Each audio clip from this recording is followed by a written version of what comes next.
como que, assim, o psicólogo, ele vai ajudar quem tá no processo de emagrecimento? Porque as pessoas pensam assim, tô no processo de emagrecimento, vou consultar um endócrino ou um nutricionista, e o resto a gente não sabe, né? A pessoa não tem essa ciência de quantos profissionais ela vai precisar para ajudar ela realmente, né?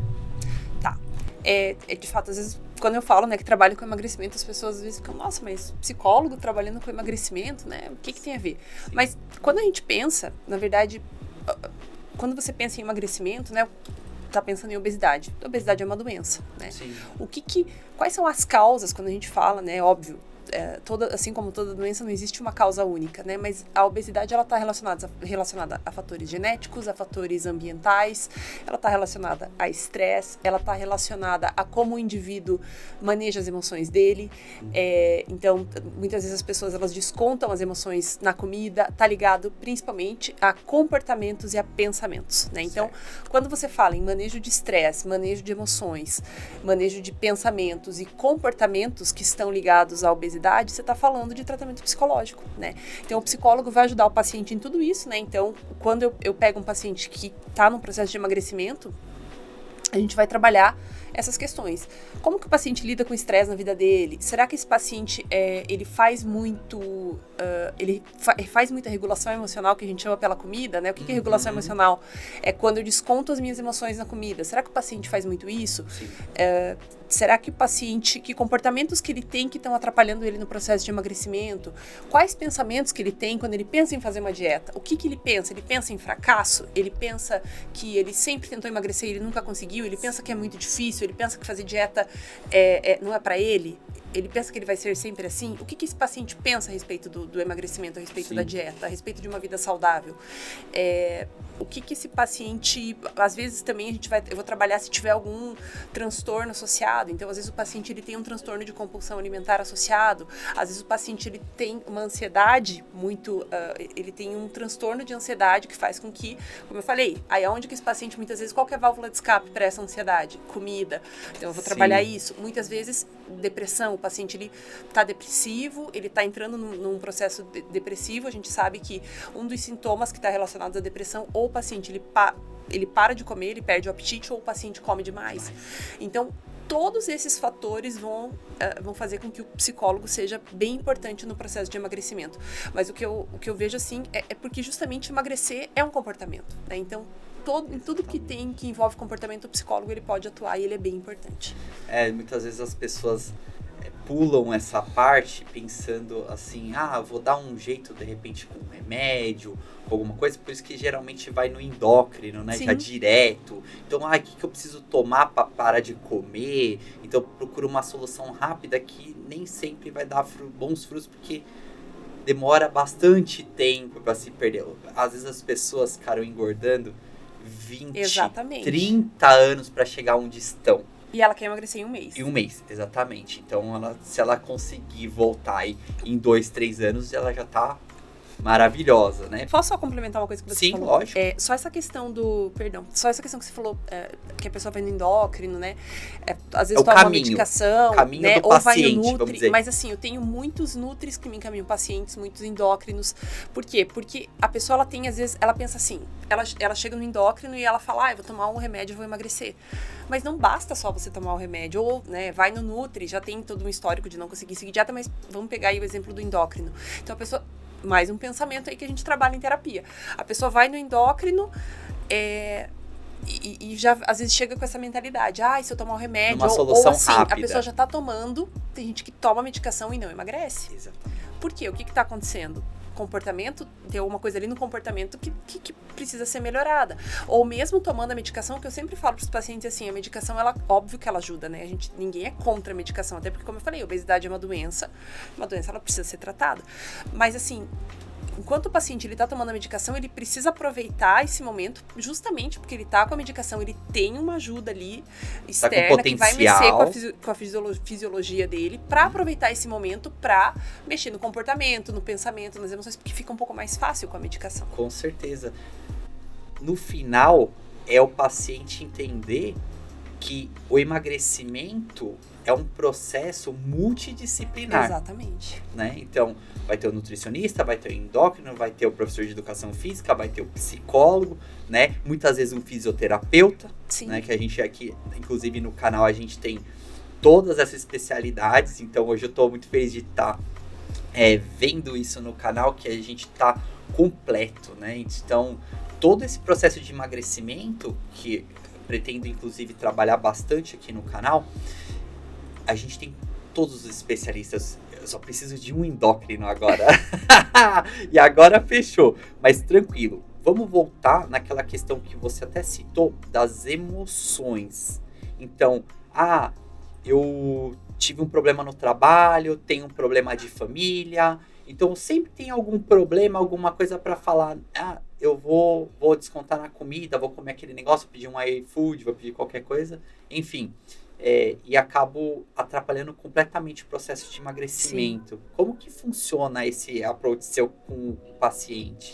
Então, eu sempre pergunto, quando eu tô normalmente na primeira sessão, né, que é uma sessão de avaliação, eu pergunto, sempre pergunto para o paciente, você costuma descontar, né, o termo técnico que a gente fala é regulação emocional pela comida, mas eu vou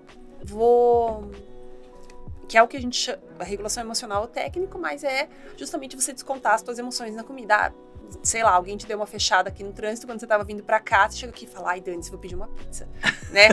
Você tá descontando... só queria desculpa. Você só queria uma desculpa, você tá descontando a tua... Você tá regulando a tua emoção. Então, o que é essa regulação emocional? Você tem uma emoção lá que é desconfortável, né? Eu sempre falo... Normalmente eu falo, claro, por exemplo, raiva. Mas a emoção que mais aparece, eu falo que é a ansiedade. Por quê? Porque a ansiedade, ela acaba sendo mais difusa, né? Então, por exemplo, você tá com raiva, você quer socar a parede, você quer socar o cara que te fechou, você brigou com a tua namorada, você fica triste, você vai escutar uma música triste, né?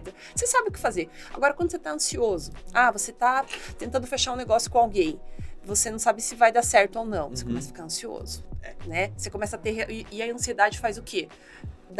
Você tem reações físicas, você começa a ter o pensamento, começa a ficar mais acelerado, você começa a pensar de forma muito catastrófica, achar que vai dar errado, você vai fazer uma entrevista de emprego. Ai, meu Deus, será que eu vou passar? Será que eu não vou? Você trabalha numa empresa, de repente tem uma mudança, pode ser que teu cargo fique ameaçado. Ai, meu Deus, o que vai acontecer agora? Será que essa pessoa nova que tá chegando vai me mandar embora?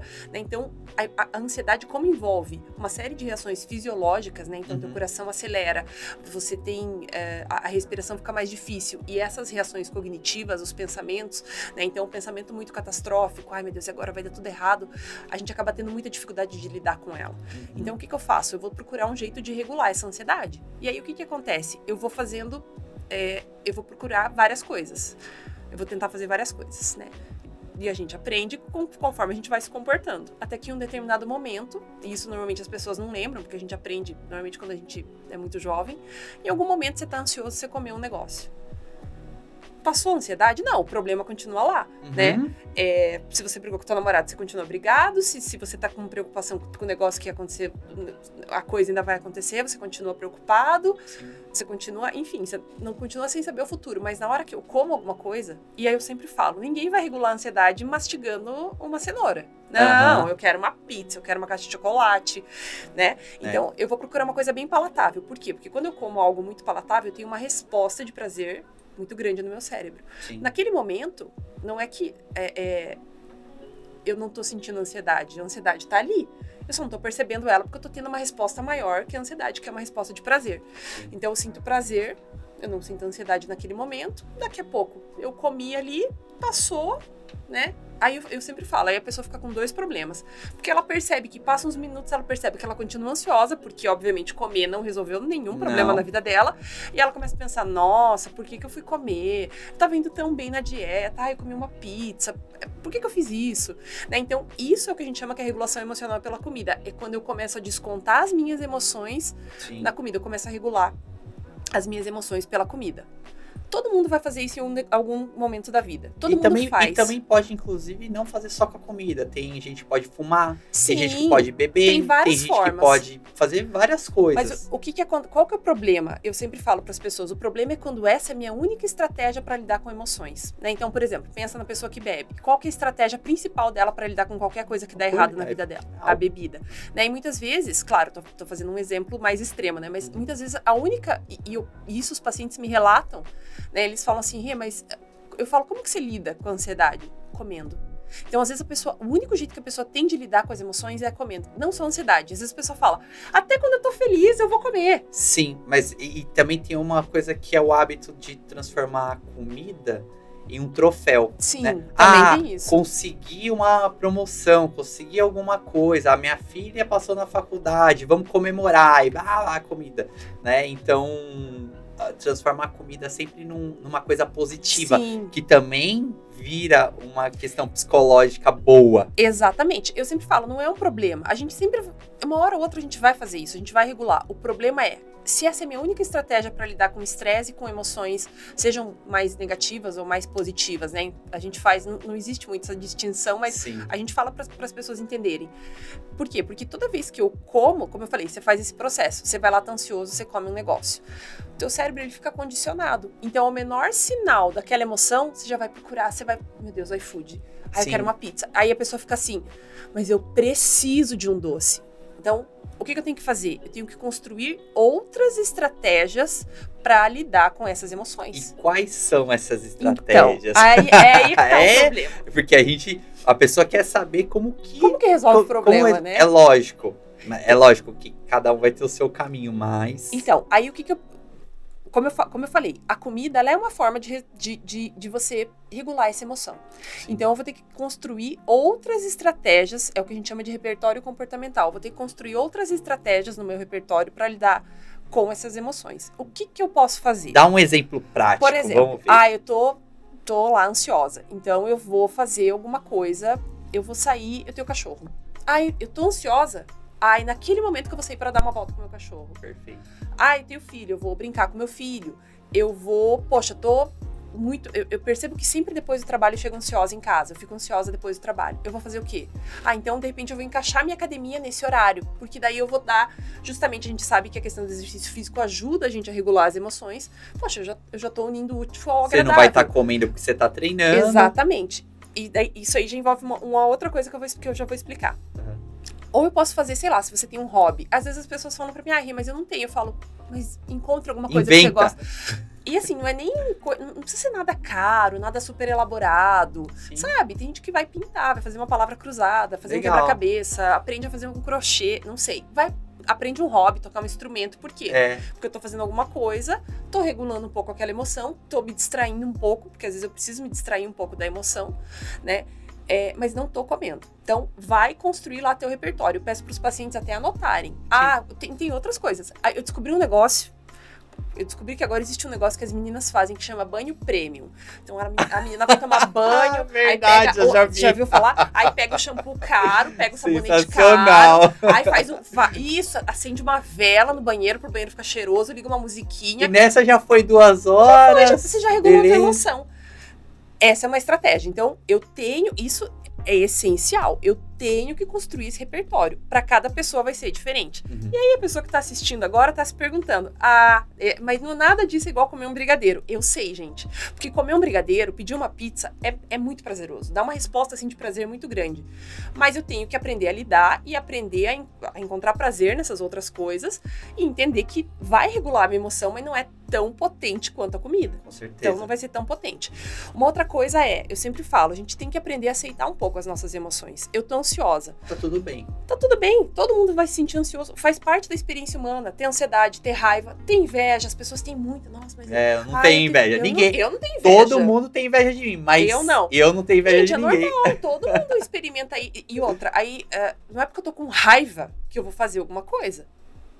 Eu posso A melhor coisa quando a gente tá com raiva é não fazer nada, inclusive. A melhor coisa é treinar. É a melhor ainda. Forma de regular Nossa, a raiva. é ótimo. É ótimo. Treinar na força do ódio. É. Mas assim, as pessoas falam, mas eu quero matar o fulano. Mas tudo bem, mas todo mundo já teve vontade de matar alguém, né? E ainda bem que as pessoas, assim, ó, 99% das pessoas não cedem às emoções, né? Elas sabem. Tá vendo como a gente regula? Ainda bem. Tá vendo como vocês regulam as emoções? Quando vocês querem matar o chefe de vocês, vocês não matam o chefe. Tá tudo certo. Sabe o salário no final do mês. Eu tenho que aceitar a minha emoção. Então, tem outras estratégias. Por exemplo, fazer uma técnica de respiração quando você tá ansioso. Às vezes, você vai sentar e vai falar, bom, tô ansioso, tô achando que vai dar tudo errado, né? Aí a gente usa lá o estoicismo, mas fazer o quê? Não tenho o que fazer, eu tenho que aceitar que é assim que as coisas são. Então, às vezes, eu tenho que aprender a lidar um pouco, a manejar um pouco essa aceitação da emoção também.